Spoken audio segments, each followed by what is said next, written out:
రాష్ట్రంలో తాము అధికారంలోకి వస్తే భూమి లేని పేద కుటుంబాలకు ఎకరం చొప్పున ఇస్తామని టీఆర్ఎస్ చీఫ్ కవిత ప్రకటించారు.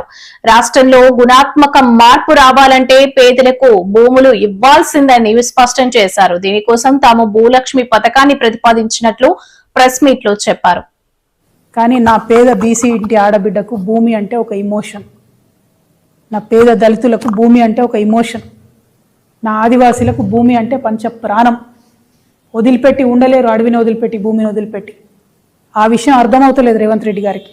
మానవత్వం అన్నది పరిపాలనలో లోపించింది.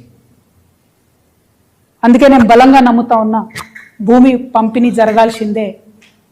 తెలంగాణ రక్షణ సేన అధికారంలోకి వస్తే ఖచ్చితంగా భూమి లేని ప్రతి పేద ఇంటికి కూడా కుటుంబానికి ఒక ఎకరం చొప్పున మేము భూలక్ష్మి పథకం పేరుతోని భూ పంపిణీ చేయడం జరుగుతుంది.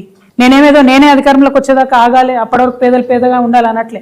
కాంగ్రెస్ ప్రభుత్వం భూ పంపిణీ కార్యక్రమం మొదలు పెడితే మొదటి వరుసలో నిలబడి మేమే పంపిణీ చేస్తాం. ఒక ఎకరం లేనటువంటి పేదల గురించి వాళ్ళు నేను అప్పీల్ చేస్తూ ఉన్నా, వాళ్ళ గురించి మాట్లాడుతూ ఉన్నా.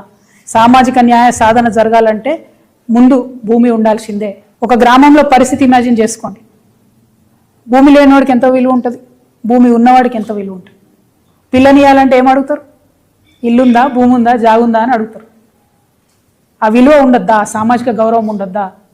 దానికోసం నేను ప్రయత్నం చేస్తూ ఉన్నా. దయచేసి ఈ విషయాన్ని అర్థం చేసుకోవాల్సిందిగా మా మేధావర్గాన్ని అప్పీల్ చేస్తూ ఉన్నా. నేను సామాజిక న్యాయం జరగాలి తెలంగాణలో అంటే అది పొలిటికల్ స్లోగన్ కాదు, విప్లవాత్మకమైన గుణాత్మకమైన మార్పు కోసమే తెలంగాణ రక్షణ సేన ముందొచ్చింది. దానికోసం ప్రయత్నం చేస్తుంది. మరి భూలక్ష్మి పథకం కోసం మా ఆడబిడ్డలంతా కూడా ఆలోచన చేయాలి. మీ ఆడబిడ్డగా సమాజంలో గౌరవం సాధించాలంటే ప్రతి కుటుంబానికి కనీసపు ఆస్తి ఉండాలి, ఒక ఎకరమన్న జాగుండాలని బలంగా నమ్మే వ్యక్తిగా నేను ఈ పథకాన్ని ప్రవేశపెడతా ఉన్నా. మీ అందరి సంపూర్ణ మద్దతు, ఆశీర్వాదం తెలంగాణ రక్షణ సేనకు ఉంటుందని చెప్పి భావిస్తున్నా. నిజంగా ఒక సెకండ్ ఆలోచిద్దాం. యాజ్ హ్యూమన్ బీయింగ్స్, ఒక అర్ధ గజం భూమి ఉంటే, ఒక గుంట భూమి ఉంటే ఎంత కాన్ఫిడెన్స్ ఉంటుంది. నేను ఉట్టిగా నిర్ణయం తీసుకోలేదండి.